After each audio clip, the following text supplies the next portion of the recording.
morning, Stiluta. Good morning, Ambreen. Good morning, Good morning. everyone. Hi, Hi, good morning.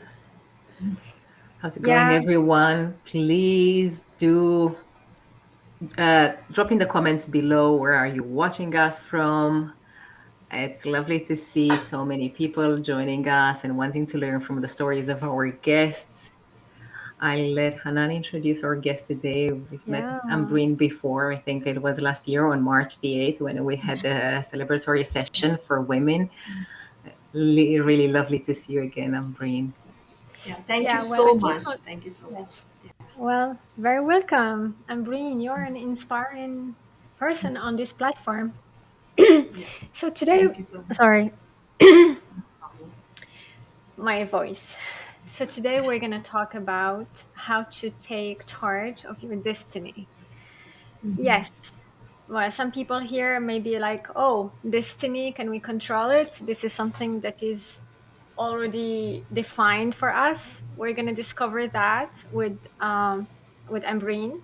And one of the beautiful things she said is that fates are like train tracks. You cannot build your new track, but you can change your track. So Ambreen is a psychologist, the founder of Psychology Talks. She's the best-selling author of The Algorithm of Life.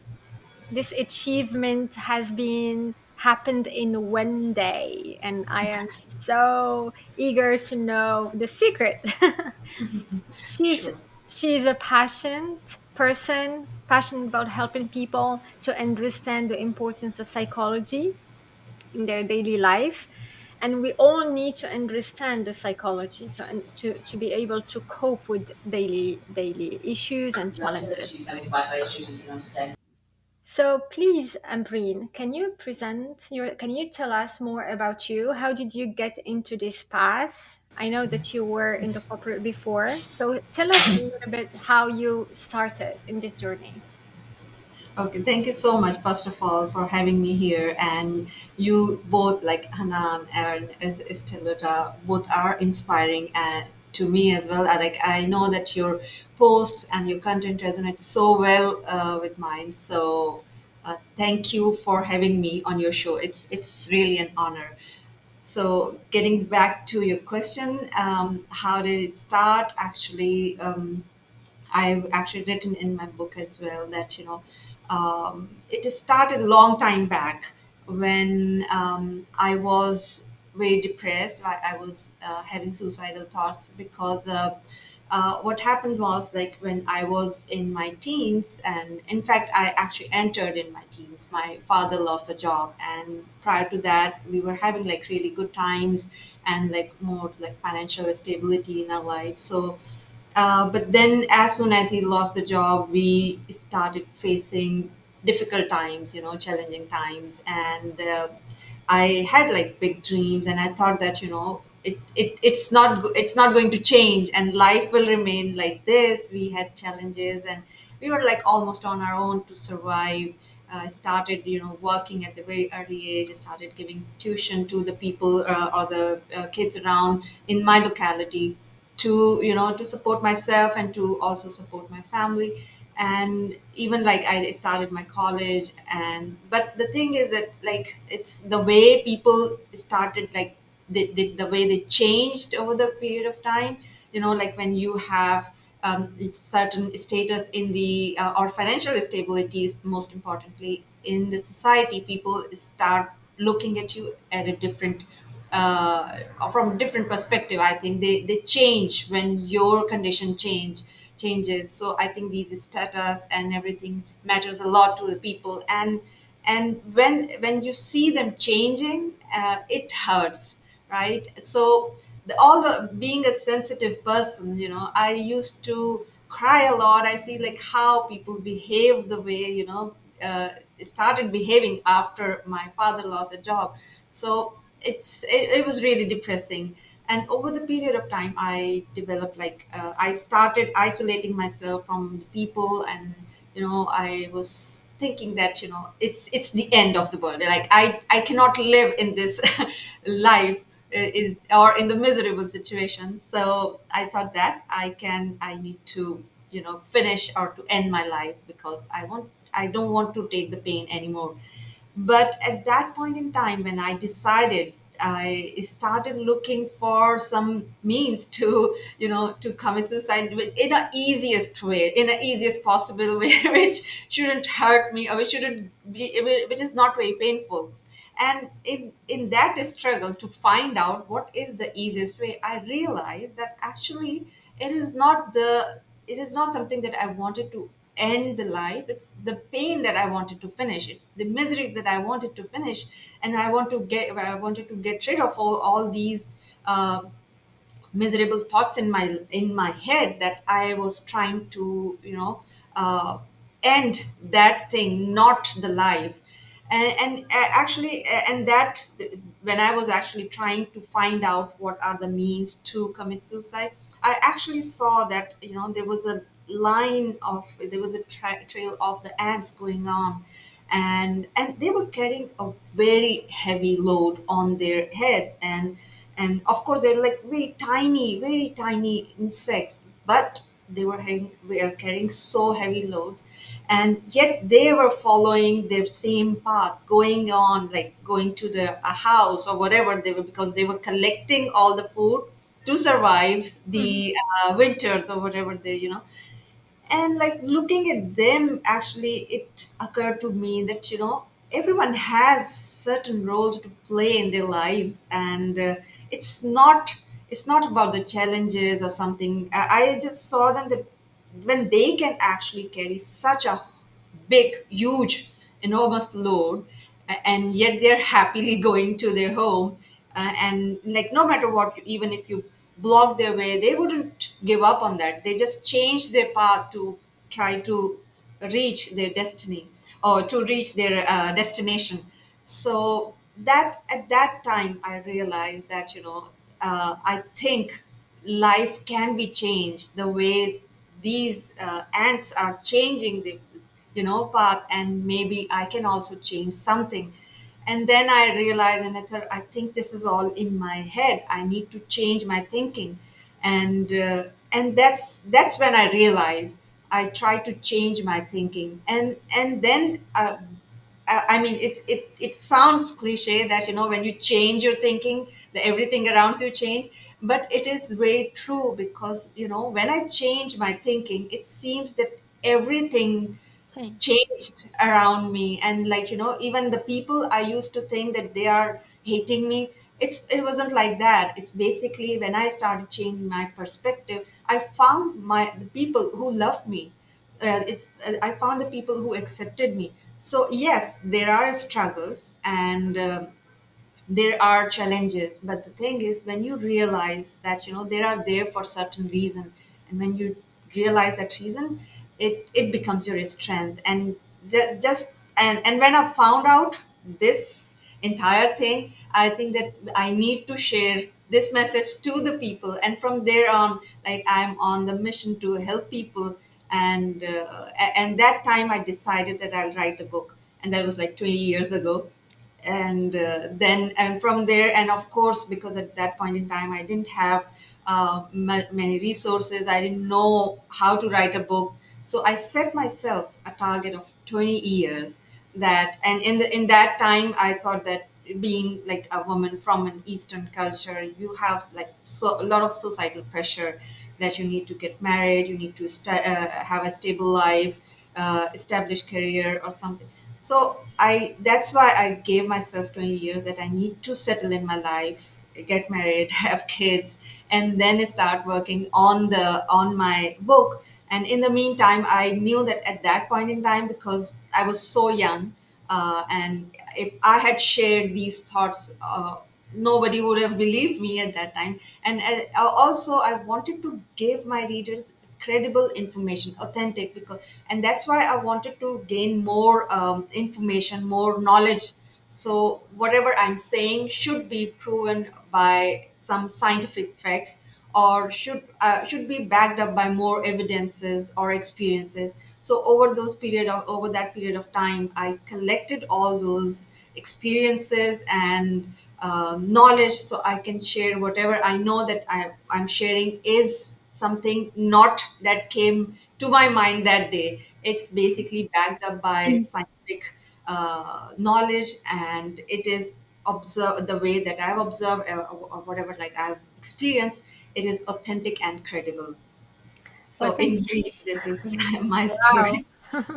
Thank you, Ambreen, for sharing your story and for being true to yourself and authentic and sharing really personal things and all these amazing things that you experienced that brought the best out of you. I heard you talking about suicidal thoughts and difficult moments in life. And one of the things that really inspires me when I learn the stories of others is how observing these aunts made a difference in your life, because I myself had a similar experience, just a minor experience in your life. Observation can make a click in your path and shift your mindset. One of the True. questions, one of the questions that we ask often to our guests, since we are talking about resilience, is that we all have challenges in life. We all went through setbacks and obstacles and even depression and difficult moments. But each person has her or his mechanism to overcome these challenges. Like for me, I remember it was always for me, okay, every morning I wake up, I have two choices. Okay, in the middle of the mass of the struggle, choose, Hanan, either this. So I would love to know what was your mechanism in handling these suicidal thoughts every day. Yeah. Which was your strategy in building Yeah. the resilience? Yeah, that's a very good question, because what happens is most of the time I've seen like people get into the flow of these thoughts, like, because most of the time we in our head there are lots of voices. Some voices like tells us that you're no good, you're not good enough, you don't look good, you don't have this, you are not confident enough to go that, you are a loser, or something of these voices. These are the voices. When we keep listening to these voices, it will actually drains our mental energies. And but then again, we need to raise our consciousness level, that that it is very much important to listen to your different voices, because these are the voices that is coming from the fear, or something from, maybe like from our insecurities, or some like, or maybe like if we are, or coming from the ego, right? So these are, but there are always some guidance. There are some subtle voices in your head that will always guide you, that will always praise you. We need to listen to these also. So we should have that sort of you need to calm that chatter, these negative thoughts.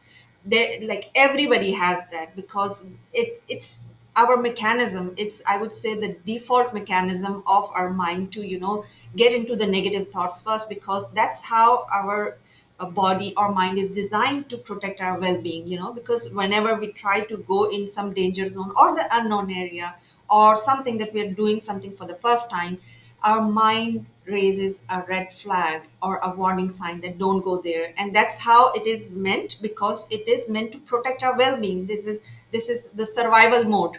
But we need to go more like beyond the survival mode, and we need to listen to the other voices also, which are actually quite positive. And that this voice is basically our soul's voice. That what I have actually also highlighted in my book, that this voice, the intuition, is always telling you the truth about yourself, and also guiding you to the right direction. What do you want in life? Why do you feel that way? So the best thing is that you because how I realize is, like, as I told you, that I was having that mental conversation. I was trying to figure out that what was the least painful way to actually commit suicide. But then I was listening to my thoughts. At that point in time was the time that I was having the deep connection with myself. And then I had the moment to listen to the voice that was actually telling me that okay, these thoughts maybe not mine, maybe these are the negative thoughts coming from my fear or coming from my ego. So then I realized that you need to actually quiet that mental chatter, which is actually, and I'll tell you that most of the, like 90% of our thoughts are negative Negative. thoughts, you know. Yeah. So you Yeah. need to, you listen to them, and but don't act upon it or don't actually resist it. You try to focus, you change your focus on the positive thoughts, and then listen to them, that what is telling you. And then when you realize that okay, this is something that I want to go in that direction, and then when you go into that flow, you will always find the right direction. And that's my experience, and that's my observation also. Like, you know, whenever I try to uh, listen or to follow the intuition, it will lead me to the right direction. It will help me make meet people, you know, that will lead me to the right direction. So I would just say the only thing is that you need to uh, quiet the mental chatter. Don't listen to the negative thought, don't repress, don't resist them. Accept them, that this is coming from your fear or this is coming from your ego side, but listen to the subtle voice in your head. That is your soul's voice. So that's how I deal with it. Well, thank you. Yeah, thank you for sharing that. And I think I've been teaching yoga and meditation and mindfulness for many years, and in studying Eastern practices, there are some teachings that come as main ideas of the Eastern practices, especially in the Buddhism, right? And one of the teachings is that the thoughts in your mind are real, so you cannot. This is a real thing, but they're not true. So, one of the things that we learn as we're doing these practices is to question these thoughts, right? As you said, do not resist them sometimes. So, we do literally teach people to question the thoughts. And another thing that it is like in in these, we need to learn to train our brain as we're training our body, right? All these thoughts, we need to learn to not give into the flow, right? And always question and be aware of the fact that these thoughts are repetitive thoughts. They've been there for many years, introduced in our brain by the society, by our family, whatever. And we do have the power to change that. And I was wondering, how can, because in your book you're talking about changing the destiny, right? The power that we have to changing the destiny. Can you speak a bit more about that and how we can do that? Because many people think that, these thoughts are real. If you think about yourself, I'm no good, that means that you're no good. If you talk about yourself negative way, people do believe that these are real things, and they think that life is a, something that happens to them. They have no influence on that. How do we take control of our own life, and how do we change the destiny? Yeah, that's a very good question, and I'd love to talk about, because that is exactly the main point, or the main idea of writing the book. That I'll tell you a little bit of background. As you know, like a lot of people already know that I used to actually predict future on the, like, reading palm and something, and then that used to actually bother me also. That when I actually see the palm of the people, and when I predict on the basis on the lines, it seems, it bothers me what powers do they have to change their destiny, which is not in their line. What if that they don't want something which is already in their line? So how they can change it? So I actually used to think a lot, and then I came up with the solution or the answer, that yes, they have the power. And here is my concept, is that, that everything is like, if you look around in this world, it is, to me, it is quite predestined. Like, I know it's a bit of depressing, but the thing is that, if you look from the beginning, like the big bang was meant to happen, and the way nature is, everything is following certain pattern. Like, if you plant a bamboo seed, it's gonna come up it will grow into the bamboo plant only. It will never grow into a apple tree. So they are following certain program, right? There is a way that everything in this world, in this universe, is governed by physical laws. And this is the program that is running from the very beginning, and this is following. So all these roles, events, and everything is already written the way it is meant to happen. And I will quote here Shakespeare, that in Shakespeare said in his drama As You Like It, he said that the world is in a stage, and each one of us come into this world, play our part, and then exit this world. So this is exactly like this. That the world is the whatever is happening is already like it's the drama is already written. All the characters and every role, every incident, every event is already destined. It's written that way, and we are also given certain role.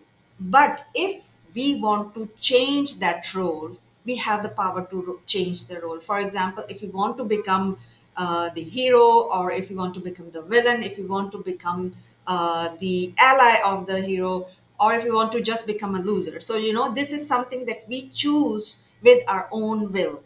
Okay, and how do we do that is basically, as Hanan said, that this is like fates are like the train track. It's just like all the roles. You can take the example that all the roles are just like the train tracks. It's just one track is the train will.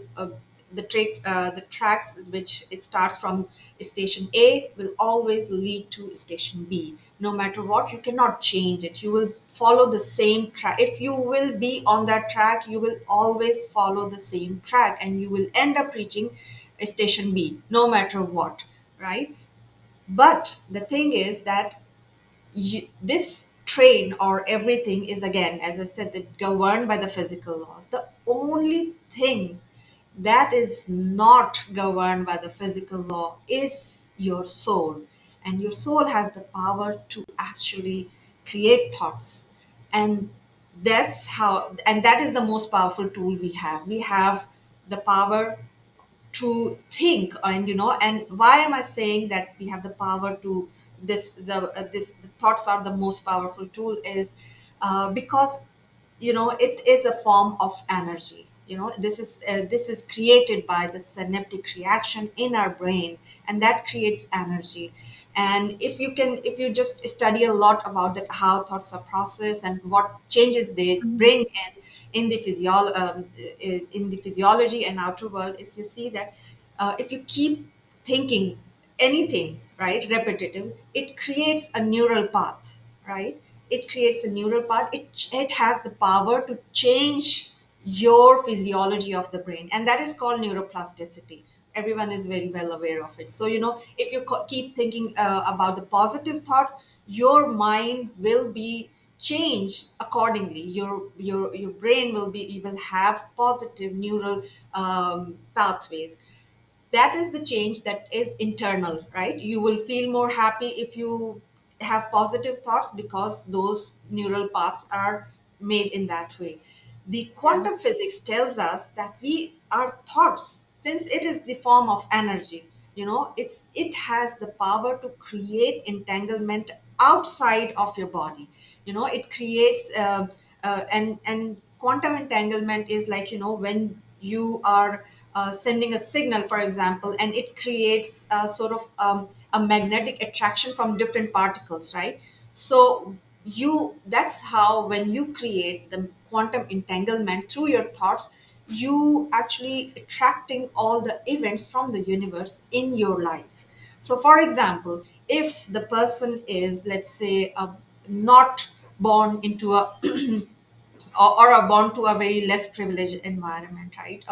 Or into a, let's say, a slums of a very poor country or something. But that person has the destiny, if he will remain in that mode of, or following the same destiny, he will remain in the poverty for the entire life. Yeah. But if that person decides not to accept the destiny, and if he has the desire to become someone like Elon Musk, so that is very much possible.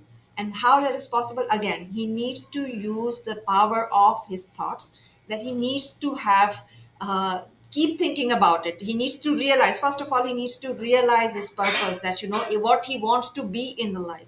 Once he realizes that purpose, he needs to actually um, Take uh, actions. tie in, yeah, tie in with Take the action. desire also. Yeah, Mhm. emotions. Yeah, first of all, that yeah, I'm just trying to explain that how the thoughts he can do that. First of all, then, because when only thoughts are powerful, but when you actually attach with the emotion, it becomes super powerful. Exactly. So and that's how our soul actually communicates from us and from, let's say, universe. Because rational mind is something that we can think of thoughts, but our soul communicates from us through our feeling and emotion. So you need to be in the harmony, and then when you attach those emotions with the thoughts, keep thinking about it, keep have that burning desire to achieve that goal, you keep sending those message. And of course, as you said, that you need to take action also. You just don't just think about it, keep thinking, take action.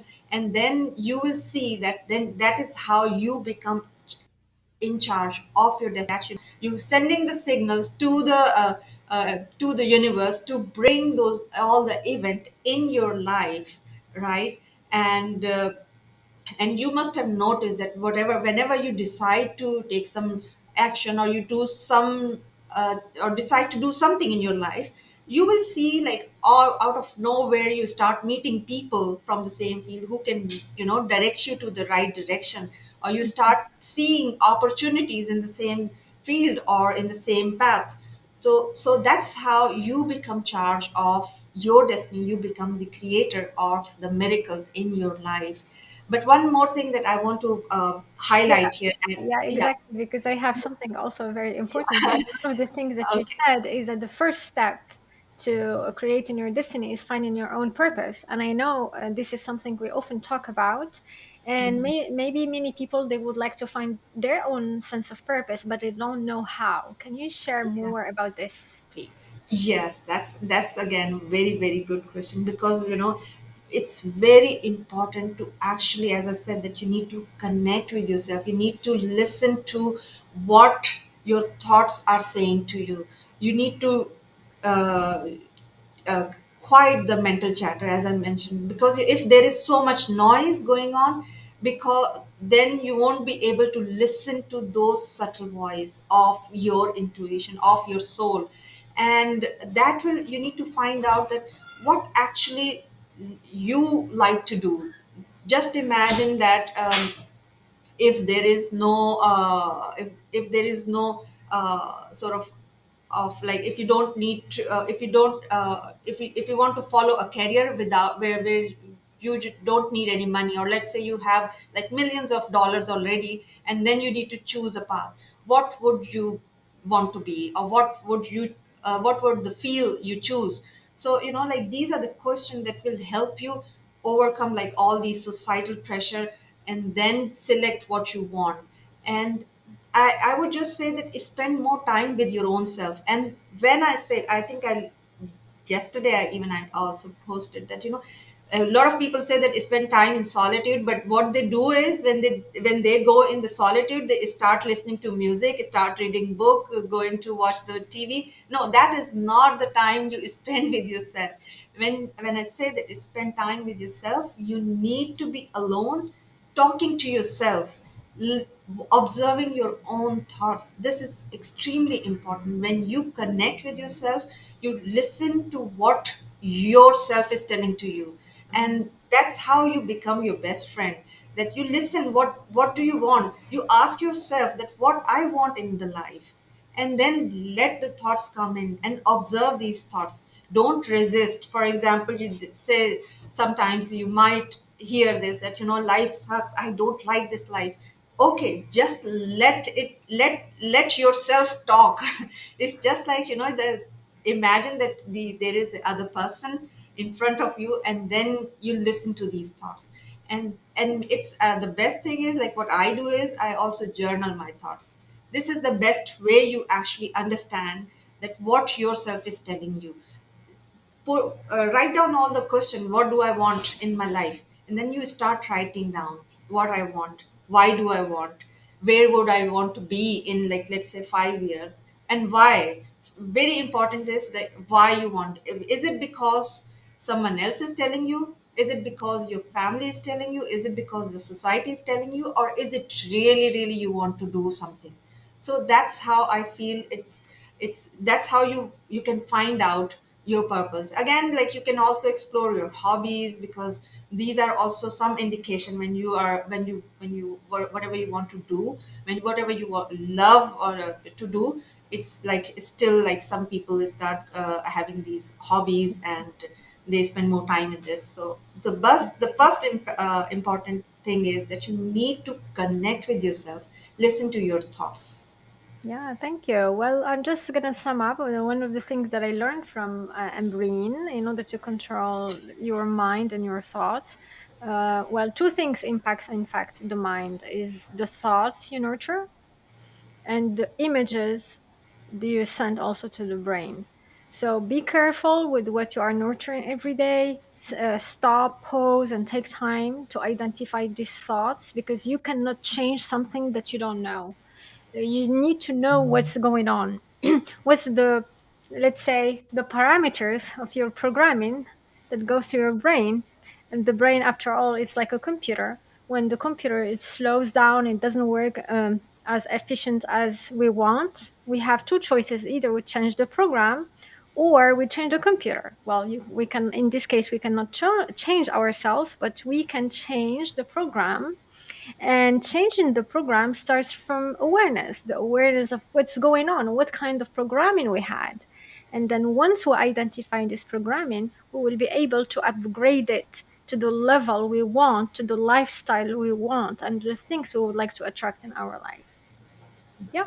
Yeah, and this is a continuous process that we're doing, right? And the more we engage in this process of changing our biology through changing our thoughts, the better our life gets and the better we become at this, because this turns into a habit, right? And if we study habit, we learn that the more we do a thing, the easier it gets because it becomes automatic, right? So the more we learn to be aware of our thoughts, the easier it will get for us to be aware of those thoughts. The more Yeah. we learn to change them, the easier it will get to be into this habit of changing our thoughts, which will translate into, as you said, impacting the reality, seeing Yeah. more opportunities, attracting more people in our life, and spending time in. So I really loved what you said about the solitude, because I've seen many people when they spend time by themselves. That's true. They plug their earbuds and they listen to a podcast or a book or something like that, or they do other things, but they do not take this time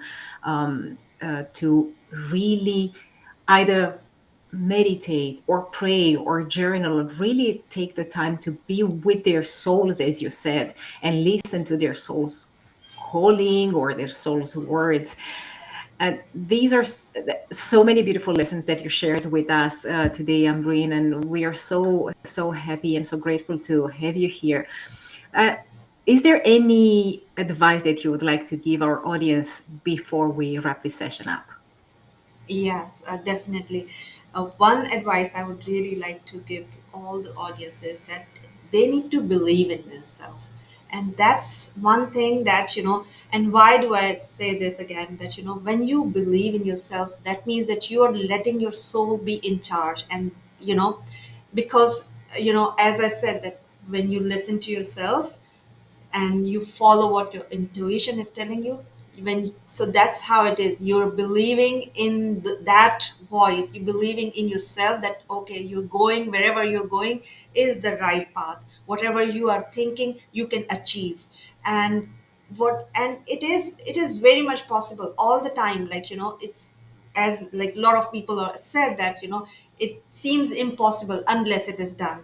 So you just need to believe that whatever your goal is, whatever your dream is, it may seem impossible at that moment, but when you start doing it, you will accomplish. So nothing is impossible. You just believe in yourself that you can achieve anything you want, anything that you put your heart, mind, and soul to it, it is achievable. Yeah, I believe that too. The only limit is the mind because you know Absolutely. why?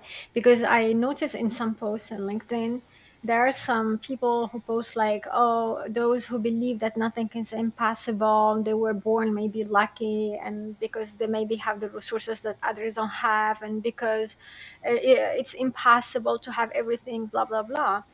Well, I just want to say something that even us who are talking to you came from really difficult situations, toxic environments. Um, for me, a lot of health issues. And I experienced situations where I didn't even find means many complex situations. And when you embrace this thing that Ambreen is sharing with us, when you embrace this positive attitude and you keep going, taking actions, a lot of things is repetition. It's true that it's tough. I'm not saying it's not tough, but the best things are not easy. So you would Yeah. like to go for easy things? Good luck. You go for a change, you would like to go for something different, something that would challenge you, something that makes the best out of you. Well, do the work. Yeah. Repeat and repeat and repeat and fail and repeat and Yes. fail again. And that's okay. We all fail. Yes. Exactly, and as you said, Hanan, it's no easy work, right? So it's not, just to make it clear, it's not, you just make up your mind that you want to change your life and just like in a blink everything changes. It's a continuous work that you need to do with yourself, and you need to also take the actions, as Hanan said earlier, in order to achieve those goals. So have the vision in mind, have the why behind you, and always at the forefront of why you're doing that, but taking action continuously and opening your life to receiving. I think this is one of the things that I teach quite a lot. It's like you need to open yourself up to receiving, which is really important, because many people go, and I think we spoke about that last week with Chris Cook. Many people go in life with, they with one foot on their accelerator, but with their hand on the handbrake, right? It's like they want to move forward and they push the pedal, but on the other hand, they're not open to receiving. They still hold themselves back. So these are so powerful teachings, Yeah. guys. Oh, thank you for watching us. So before we go on, Breen, where can people find you? Where they can find your book? Tell us. This is such an amazing book. So again, for the ones, if you're watching, Ambreen's book is a number one bestseller in on Amazon. Is, I think, in top 5 or in several sections of Amazon books. So please share all the details with us. I'm sure people are excited and really anxious uh, to buy your book. Yeah, sure. First of all, my book is available on Amazon. So if they can search the algorithm of life, it will appear to their, like, on their screen. And I'm very active on LinkedIn. So if you want to reach out, just message me on the LinkedIn, and I will be happy to help you out. And if and through my I have the website thepsychologytalks.com, and they can just find out all the details about my book, about my work, and through my website also they can connect with me. Well, So thank you. I also would like to thank all the people who joined us today: Sergio, James, Adil, Adam, Saida, Munya, Adam again, Jihan, Anamo, LinkedIn user. yeah, There are a lot of LinkedIn users. So thank you a lot. Thank you for supporting us on this platform, because without you, we wouldn't be here. Thank you, Embreen, for being authentic, for being true, for being courageous, to tell about your story and to embrace it. A lot of people are struggling today, not because they don't have competencies, not because they are not great, but because they care about what other people think about them, and they cannot even share maybe their thoughts because they are so busy in their minds thinking, oh, what other people think about us. So let's be open, let's be just who we are, tolerant, We are, we can be great one day, we can fail one day, and this is how life it is, and we embrace all of it. So thank you. Yeah. Stay with us, Ambreen, and then see you next week. Thank you. Thank you, Thank you so everyone. much. Thank you. Okay. Thank you, Bye bye. Ambreen. Bye, Thank everyone.